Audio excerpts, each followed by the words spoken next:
Welcome to Motivated to Lead podcast, helping you become a better leader. I'm your host, Mark Klingsheim. Hi, everyone. Thanks for joining us again for our podcast this week. My name is Mark Klingsheim with SEMA Partners. Each week, we interview leaders and they share lessons learned from their careers. This week, we're happy to have with us Al Carey. Al is a leader. He most recently was the CEO of PepsiCo North America, and he has had just an incredible career of building teams and leading people. And he serves currently as executive chairman of Unifi and is also on the board of Home Depot. He serves in a nonprofit organization, the Bridgeport Rescue Mission, on their board. And he has some great lessons he's going to share around leadership and managing during this time in our history. And he's got some great thoughts he's sharing with us today. Looking forward to our conversation with Al. I guess first off, can you give us just a little bit of an overview of your career and just kind of a high level of kind of your story? Well, sure. I began when I went to the University of Maryland, and when I graduated from there, I started with Procter Gamble in their sales department. Now, I didn't even go to school for business. I went for poli-sci, and I ended up getting recruited by Procter Gamble, and then they trained me to be a salesperson and into management. I eventually ended up going to Frito-Lay. So I spent 38 years at PepsiCo and just retired a year and a little bit ago. And my last job was the CEO of North America Business for PepsiCo. Since then, the couple other things I do is I'm the chairman of the board of Unifi, which is a textile company in North Carolina, making sustainable materials for athleisure. And I'm on the board of Home Depot and my university, the University of Maryland, and the Bridgeport Rescue Mission. Okay. So I'm busy after retirement, still working almost a full week. Well, it's great. I know we connected. You were on you're on the board of a nonprofit that we've done work for, and definitely met back then. But I guess knowing this is a question I like to ask almost every guest that we have on. Now that you've had an incredible career and continue to stay very active, knowing what you know now, if you were able to go back and talk to a 22-year-old Al and give him some advice, what advice would you give him? That's a good question. And I feel grateful for everything that happened in my career. A lot of people helped me get to where I was. But, one thing I've discovered is I'd say leadership is more important than I even imagined. So on a skill set review, you take a look at analytics, you take a look at sales ability, insights.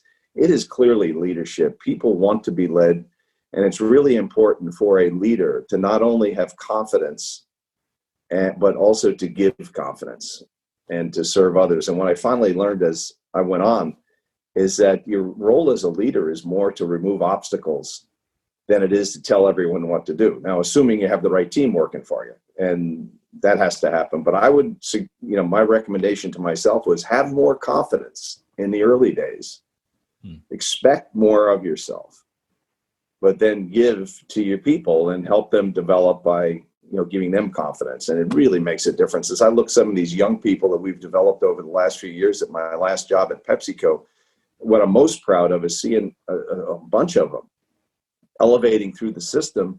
And it's remarkable. Once those young people get some confidence, they can step up. If they're always playing defense and looking behind their shoulder, they won't develop. And I remember a couple of jobs where I didn't have confidence and you stagnate. And then I remember a couple of executives that I worked for who really gave me confidence by acknowledging that my ideas were good, that were, gave me confidence by complimenting me in front of large groups or promoting me or whatever it was. It's just such an important thing.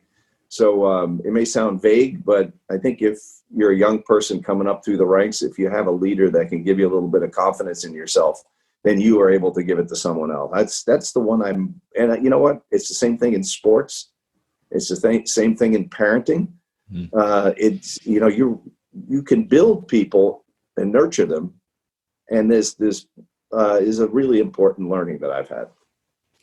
So this is a unique time in our history. We've I think it's evident that we need leadership now more than ever, especially during this crisis that we have that's worldwide. What thoughts do you have around kind of leadership during this time of crisis or adversity? What do leaders need to be doing maybe differently than they would during a normal time? So I actually, when you asked me about this, that this might be one of the topics we talk about, managing through adversity. Wow, now is the perfect time for talking about this topic. And I would say that over the years, I counted up the number of jobs I've had. It's something like 20 in my career, 20 different assignments, it's called. And, not everyone was a promotion. Some were laterals. In fact, one or two were backward moves. But overall, out of the 20 jobs, I had 6 or 7 where I had to totally turn something around. We were in adversity, either because we did it to ourselves or because we were in a difficult time, like right after 9/11 or the collapse in 2008. But what I noticed is when your organization gets into an adversity situation, there's a tendency to play defense. And everybody's very careful about not making decisions or moves that could possibly blow up on them. And therefore, there's a lot of caution. And I actually noticed the team starts backing up and they start playing on their heels because they don't want to make a move, because they're afraid it'll blow up. And I noticed in a time of adversity, everybody kind of gets in the corner and talks about how bad things are. When I've learned through experience now that during these times, now's the time to play offense, because as the world's moving and shifting, you can actually get ahead by playing offense because everyone else is playing defense. And I'm not talking about being arrogant. I'm just talking about setting targets, keeping the team motivated to play offense and to think that you're going to make this an advantage over time. So I read this book by Eric Weinmayer, and he's the blind guy that climbed Mount Everest and the other 6 peaks around the world. It's an amazing story. He has a book called The Adversity Advantage. And I'll tell you what, I've read that book and I know him well. He's come and he spoke at many of our events. And when I hear his story, I think, my God, if he could climb Mount Everest totally blind, and depending on the people that are around him to help him make it, wow, that's taken an adverse situation, becoming blind, and turning it into an advantage of what he's been able to accomplish. But I really believe that the leader sets the tone during adverse time, and the troops will take the guidance from the leader. So your responsibility, and I don't care if you're leading 2 people or 100,000 people, your approach is going to make a big difference, and especially on young people. And then when they grow up into the business someday, they're going to look back and say, I remember when we went through this adversity and here's how we did it, and they'll move forward and they'll bring the people along with them. It's a remarkable thing to watch, because in a couple of my last maneuvers, tough situations, I see the young people now that have moved into the key roles have learned from that experience. I had one experience where I thought our company was going to get split up. We had an activist investor that was being really tough, and our company did not deserve to be broken up. In fact, we were one of the premier companies. And my response to the team, I have these big town hall meetings, and they'd ask me, do you think we're going to be split up? And I said, absolutely not. But I will tell you this, I don't care if you're an activist investor or a non-activist investor, every investor wants their stock portfolio to improve. So we just need to deliver the results and not worry about all this stuff going on. And I tried to keep the team focused on positive movement in the right direction, and even celebrate the little wins. And after a while, not only did the activist investor leave, but they made a great profit, and we turned our business around. But it all had to do the way you coach your people through this.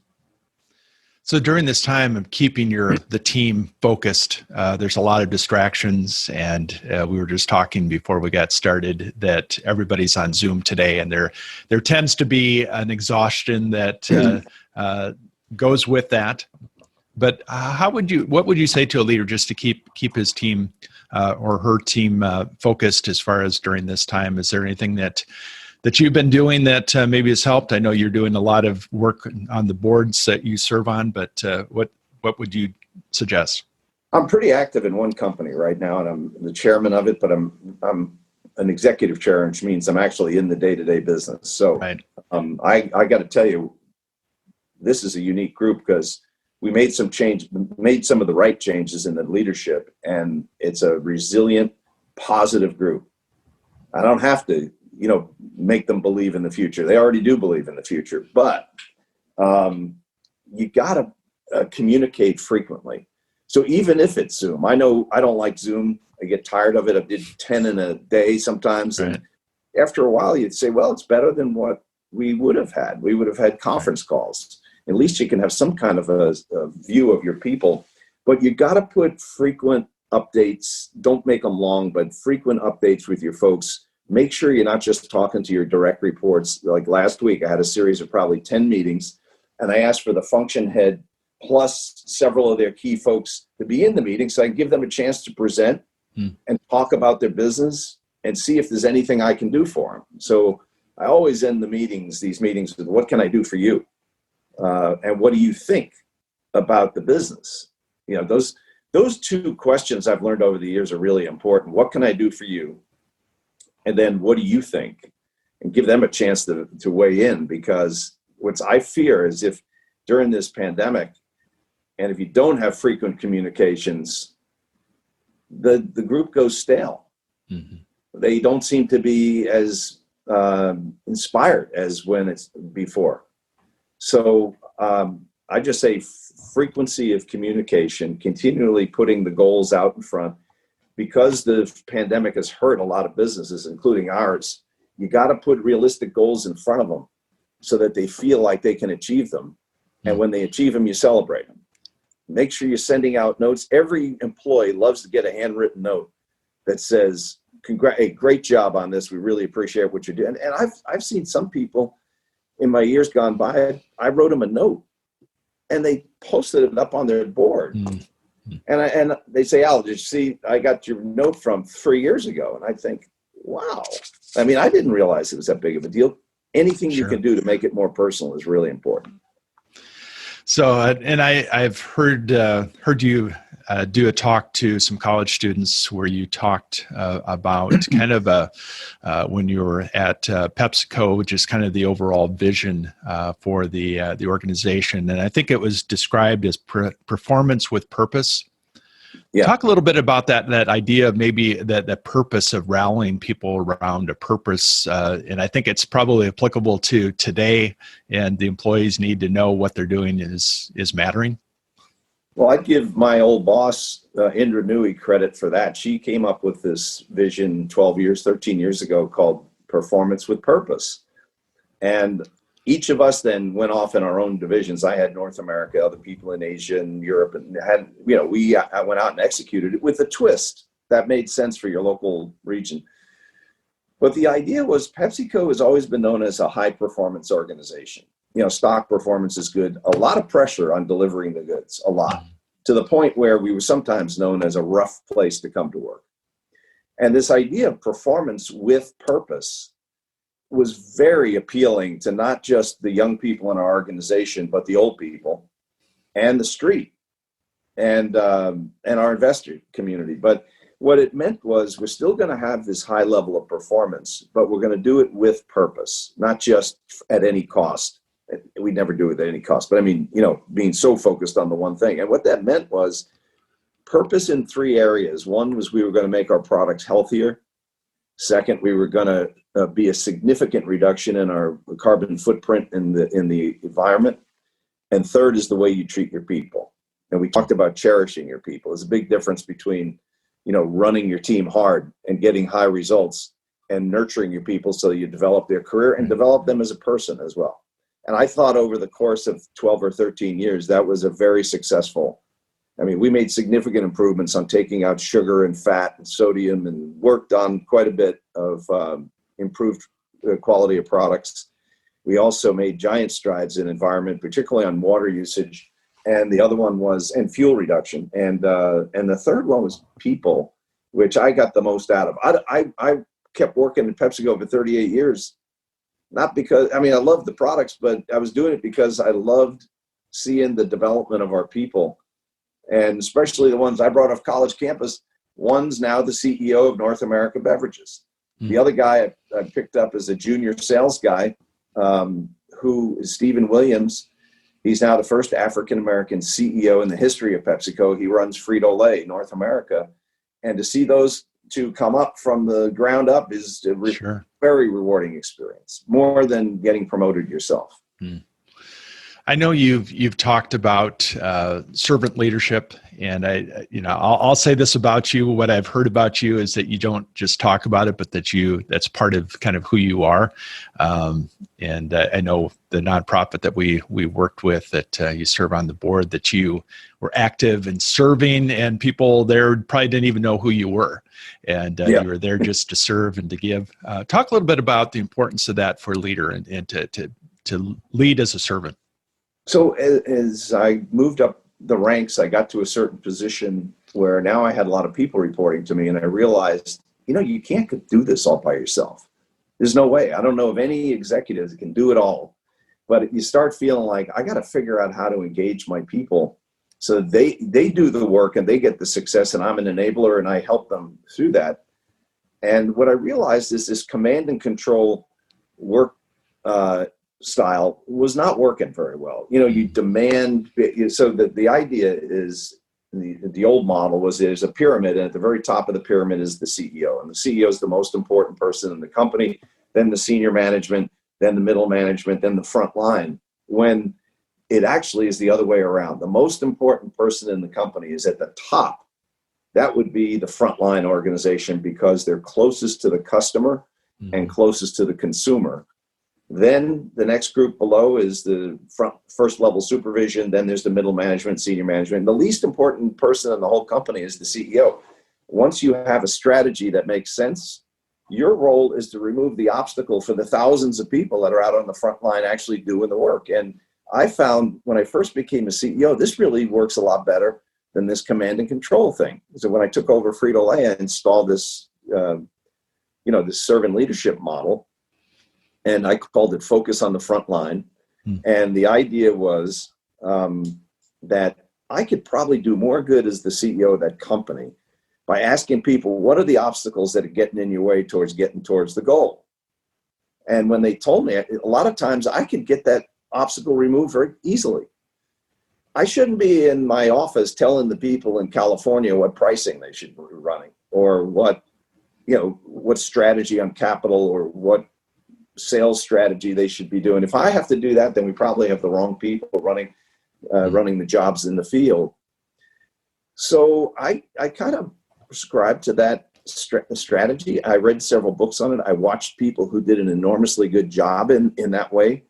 And I realized you can actually get better results from a large organization by serving your team than by demanding and telling them what to do. First of all, I don't know everything you can do, and I don't know any CEO that knows everything you should do. So I love this model. I worked at it for a really long time, and there's no question in my mind. If somebody might say, well, that's a soft style of management. Not really. I mean, we still had to take hard actions on some people that weren't performing. I mean, that's your role as a leader too, but how often does that happen? 5% of the time? 3%? 2? 5? I don't know what the number is. It's not the majority. So I felt that the majority of our people should be empowered, and I should be there helping them to remove obstacles. And I really liked the way it worked. And I found I could influence more by managing this way than by managing in this tighter environment.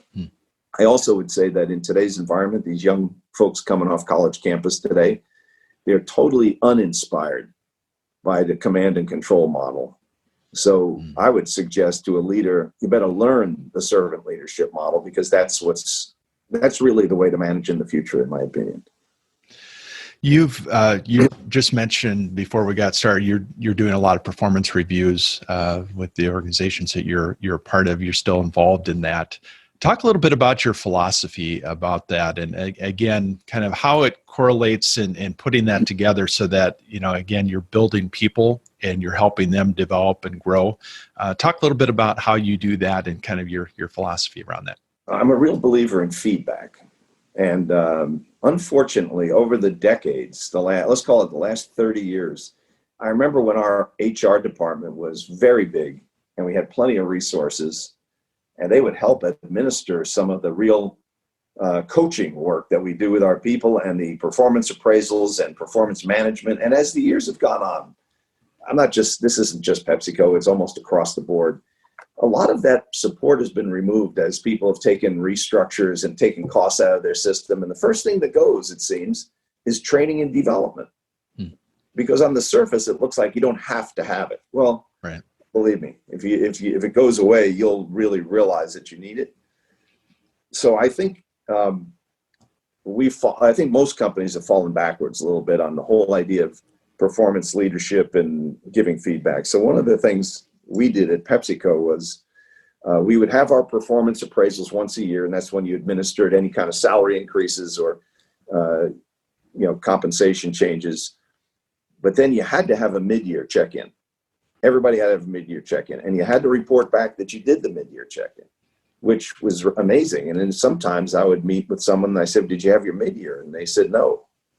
And I said, "Well, what about your performance appraisal?" And sometimes it was, "No, that you can't do it. It's absolutely unacceptable." So one of the things I would do with my performance appraisals, instead of making them a gut-wrenching session, I would always start out the performance appraisal and say, "Over this last period, I want to tell you about where I've seen you at your best." Those words, "when I've seen you at your best," light someone up. And then you got to spend some time thinking about this so you can document it. But here is when I've seen you at your best. And I always go through twice as many positives as I do negatives. And I try to limit the negatives to 2 or 1. But I'm trying to focus. What I'll say is, here's when I've seen you at your best. Here are the good things. Now, here's what I need some help on. And here are the 1 or 2 things I need you to do. I think it's all in the way you present to someone, is the way they take it. I've had some people leave those performance appraisals thinking, "That was the best performance appraisal I've ever been through, because you actually took my strengths and built them up. And then you told me what I need to do." I get it. I know I need to do a couple of things differently. You can end up leaving somebody on a high, or you can destroy their morale, depending on the way you deliver. I think over time, we're going to have to put a focus on this. You notice that probably in your business, you see it. Many more companies are hiring executive coaches. And the reason for it is supplementing the HR role we used to have. We just don't have all those people. But I think there's an executive coach role out there that could be really valuable. I brought one in for this new company I'm working with, Unifi.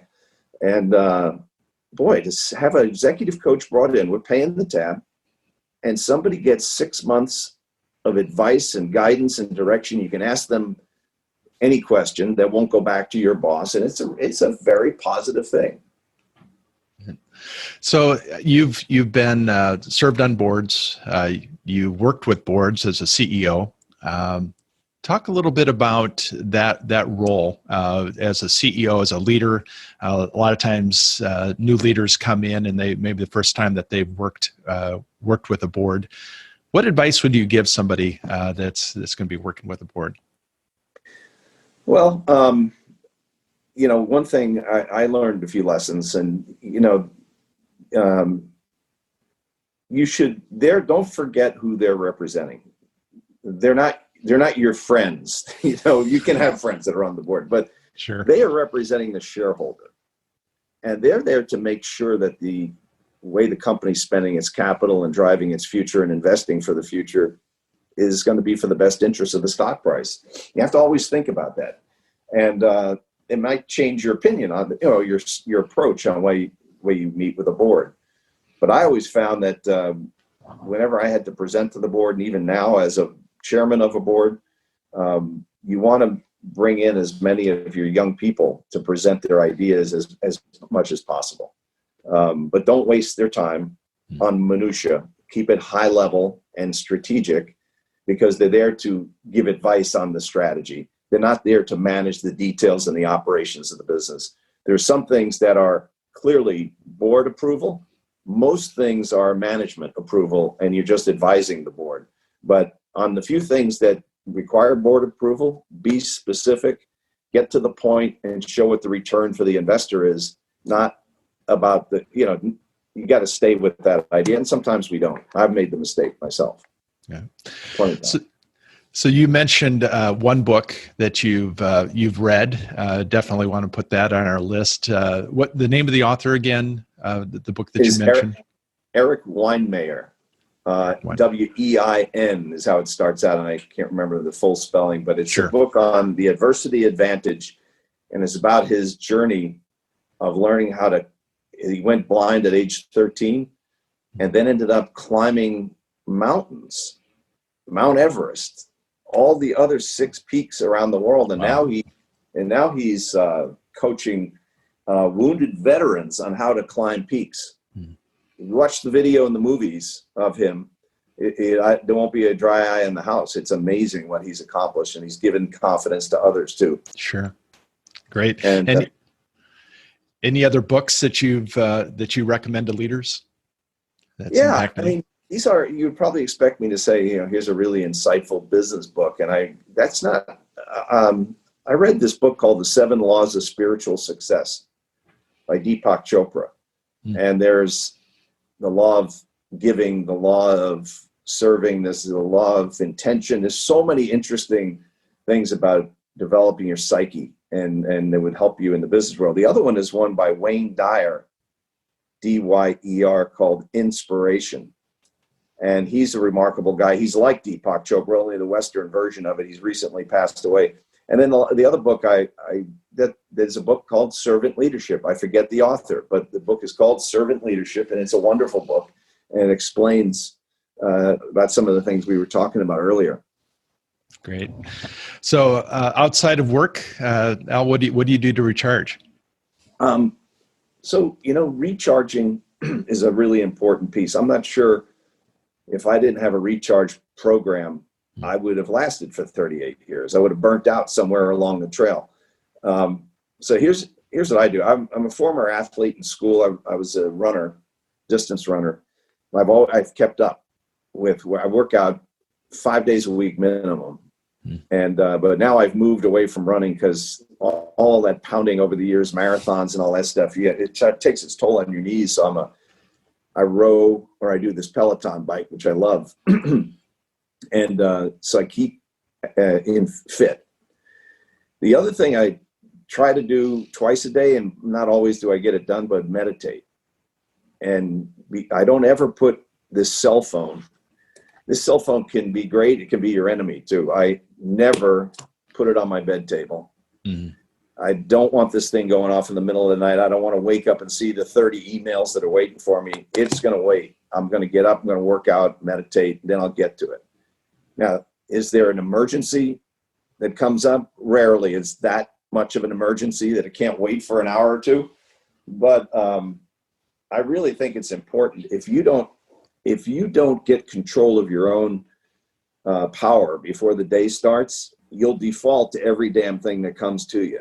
And you'll literally be run around by your calendar and by emergency phone calls and by crises and all that kind of stuff. You do not want that. You want to be in control of your agenda, and you want to address things calmly. I mean, one of the things I've learned is your leader has to be calm and thoughtful. And you can't do that when you let this thing run your life. It's ridiculous. I've seen some people in high-level jobs looking down at this the whole time I'm talking to them. And I said, hello, are you there? I mean, put this down for 5 minutes and we're going to complete the conversation. I just think you really got to watch out that you don't get addicted to this iPhone. Yep. There's lots of things the iPhone does really well. Now, the other thing I would do is everybody's different, right? Some people work around the clock constantly. I called my job 24/5. I get up on Monday, I run my rear end off. I don't travel everywhere, do the job. And on Friday night, I'm going home, man, and I'm not working. Now, in my whole career, did I ever work on the weekends? Yeah, but not often. And that was, if I didn't do that, I can't do the 7 days and I'm back on Monday. I just can't do it. I'll burn out. So I stuck to it, I'd say 85%. So when Friday night came, I was done. Would I look at my emails on Saturday morning? Yes, but I 1 hour. And then I didn't look at it at all on Sunday. And then maybe I looked at it on Sunday night, but I tried to minimize it and spend time with my family. And over the years, that was before these things came up, but I coached the kids in Little League. The girls didn't want me to coach them in dance, but I showed up at every dance competition. I showed up at all the hockey games. I was there, and I think I've seen some guys miss out on their kids' adolescence, and I wouldn't recommend it, because I haven't yet met an executive yet at the end of their career that said, I wished I would have worked more hours. Many say, I wished I would have spent more time with my family. And that's a sorry situation. Yeah, absolutely. What parting advice, if you're talking to a leader, a new leader, what would you say to them? New leaders, I'd give them the following, a couple of things. One would be, you should be bold and expect a lot of yourself. Think high. I love this idea of creative visualization. Imagine yourself 5 years out where you want to be and push yourself to get to the highest possible level. But then come back and just focus on your current job. Keep your head down and work really hard to get good results, because the promotions will follow. The results are what really counts. And the other thing I'd say is, at some point when you start having a leadership role, spend more time trying to get results through your people, where you're empowering them and you're working with them and coaching them and developing them. So you get the benefit of many doing the work rather than just you up there telling everyone what to do. And you don't know everything. I don't care how smart you are. I had a boss that was the absolute greatest. He was, nationally known. I'd call him a celebrity CEO at one point. But after working directly for him for a while, I realized he's got some big blind spots. Sure. So this is, and I realized, wow, you know what he does? He's actually quite weak in probably 2 areas. And then he's world-class in some of these other areas, world-class. I noticed that he would surround himself with people that were complementary.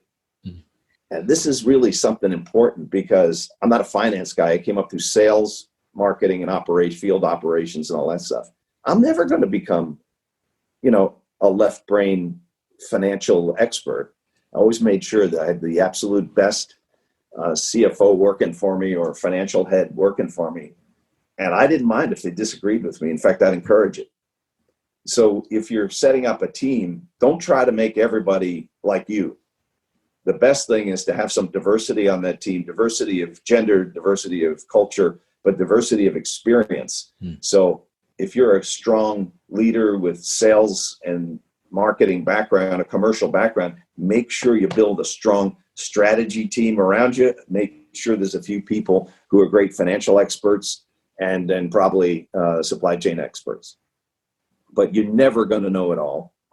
So don't be afraid to admit that, and then bring in the right talent around you. Great. Well, Al, this has been a lot of fun, and definitely appreciate you sharing some insights from a career that's pretty incredible, and you've definitely have led by example, and appreciate that, and wish you continued success in everything you're doing.